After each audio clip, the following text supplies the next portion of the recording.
Imagine this, you're cruising to work, the clock's ticking, and suddenly that ominous check engine light blinks to life like a neon sign flashing. You're screwed. Your stomach drops. You know fixing it could cost $300, but glancing at your bank account reveals a sobering truth: $42 staring back at you until payday. So what do?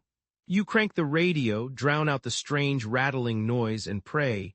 A lot. Fast forward 2 months. That $300 you couldn't spare, it's now transformed into a $2,500 disaster.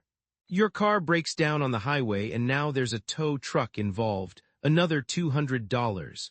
And that initial problem, it's wrecked your transmission. Congrats, you're the proud owner of a $2,000 repair bill. Plus, throw in 2 missed shifts at work and that's another $300 down the drain. This isn't just a bad stroke of luck, it's a perfect storm of financial chaos. An affordable fix spiraled into a catastrophic nightmare. This, my friend, is the mathematical trap of being broke, and I'm here to hold up a mirror to the hidden mechanics of wealth keeping you stuck in the rat race. If you find yourself hustling harder every year, but your bank balance still looks like a sad little emoji, or if you think one bad Tuesday could ruin your entire financial year, stick around, because today we're diving into something way more insidious. Spoiler alert, being broke is one of the most expensive hobbies you can indulge in. Let's talk about the money game. Everyone says wealth is built on discipline while poverty is blamed on poor choices. They tell you to stop indulging in your morning latte or to ditch Netflix, as if saving $12 a month will magically transform your financial landscape. But that advice overlooks a devastating truth about our economy. The Boots theory of socioeconomic unfairness. This isn't just some fanciful concept. It's a reality that explains the wealth gap better than some ivory tower economists. Picture this. A rich dude buys a quality pair of boots for $50. Those boots last a decade, 10 years of dry, happy feet. Meanwhile, our budget-conscious friend can only scrape together $10 and ends up with flimsy cardboard boots that crumble after 1 season. Fast forward a decade and he's spent $100 on boots that leak. Meanwhile, Mr. Moneybags is standing tall, dry, and $50 better off. This is the math of being poor, a cruel game where lack of capital forces you to pay a premium. Now you might be thinking, okay, that's a nice analogy, Bobby, but what about real life in 2025? Look around. Let's take toilet paper. It sounds silly, but hear me out. If you have a little cash to spare, you hit up Costco and snag a mega pack. Think 50 cents per roll. But if you can only spare $4, you're shopping at the corner store for a 4-pack at $1.50 a roll. That's 3 times the price for the exact same stuff. Welcome to the poverty premium, my friend. This isn't a one-off experience. It extends from groceries to bank transactions. Have you noticed that banks treat you like royalty if you have cash? Bring in $10,000 and they're rolling out the red carpet with no fees and tiny interest. But drop to $20 and you'll promptly receive a $35 overdraft fee when your forgotten subscription hits for $25. It's like borrowing $5 at a whopping 700% interest rate. If a loan shark did that, they'd get locked up. But banks, just standard policy. Last year, they racked up billions from overdraft fees, raking in cash from those struggling to get by. Now I know what you're thinking. Just don't spend what you don't have, right? In a perfect world, sure, but let's face reality. When you're drowning in money worries, your functional IQ drops, you're running on fumes. A study found your cognitive bandwidth literally shrinks when survival is at stake, reducing your IQ by about 13 points. That's like missing a night's sleep. Suddenly, every decision feels like a struggle. You might take out a payday loan with a 400% interest rate, buy a lottery ticket, or grab fast food instead of cooking. It's not that you're dumb. You're just living with a constant low-level panic that eats away at your mental energy. Oh, and let's not forget about cars, the ultimate buy nice or buy twice scenario. Most Americans need wheels unless you're living in a few select cities. A wealthy individual might buy a 3-year-old reliable Toyota for about $20,000.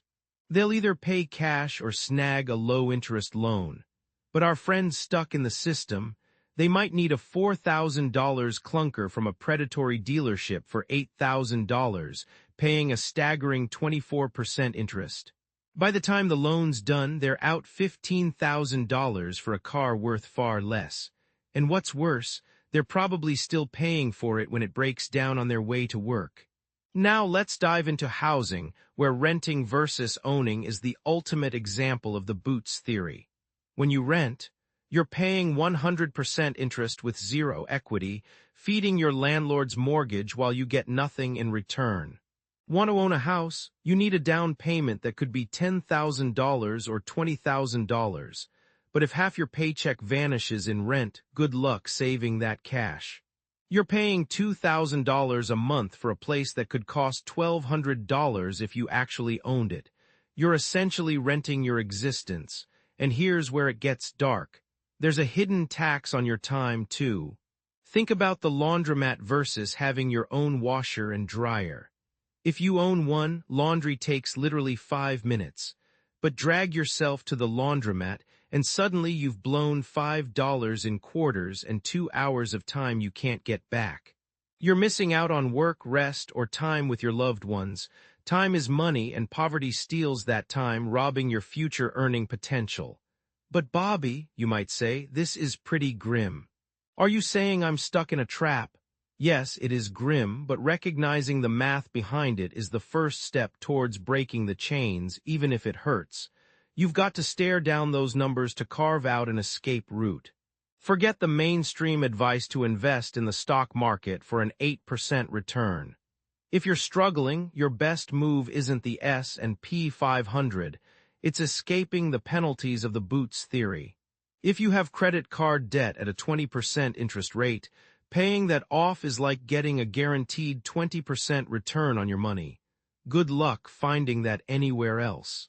Investing in a reliable toaster instead of that cheap one you keep replacing, that's your future freedom right there. Now here's the golden nugget.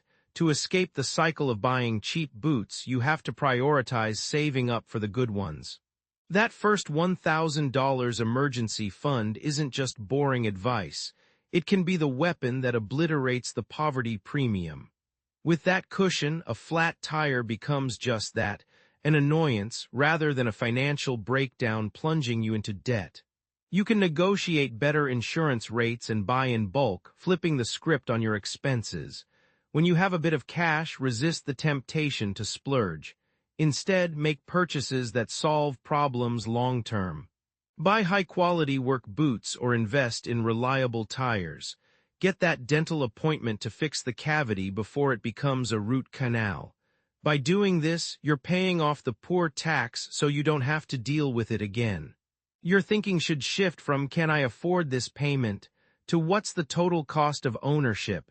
Dealerships want you to focus on those monthly payments. It hides the true cost of ownership. But once you start making decisions informed by the Boots theory, you become a poor customer for their game and a great CFO for your life. So what's the actionable step here? It's not glamorous. It's not about buying the latest cryptocurrency. Instead, audit your life for those hidden money leaks, the vampire costs draining your resources because you don't have money. Identify where you're bleeding cash. Is it private mortgage insurance? Is it sky-high car interest? Single rolls of paper towels? Find the biggest leak, then ruthlessly cut the rest of your expenses until you have the cash to fix that specific problem. If you need $500 to get that car working, maybe sell some old clothes or drive for DoorDash for a weekend. You're not just earning extra cash. You're strategically fighting against a future expense, one pair of boots at a time. This journey, it's a tough one, no doubt. It takes loads more effort to climb from $0 to $10,000 than from $10,000 to $100,000. The wind is in your face at first, but understanding that being poor is a mathematical penalty allows you to stop blaming yourself and start attacking the penalties head-on. You actually get to choose your game instead of playing theirs. You buy the boots that last, giving yourself the freedom to say no to bad loans. Eventually, you'll walk right out of that hole. If this video lit a fire under you, if you realized you've been unknowingly paying the poverty premium, do me a favor and share this with someone who needs this knowledge. It's time to shed light on these traps because we talk about success, but we rarely discuss the snares. Hit that subscribe button because we're tearing down these financial truths until we all have the high-quality boots we deserve. Thanks for tuning in, and I'll see you in the next one.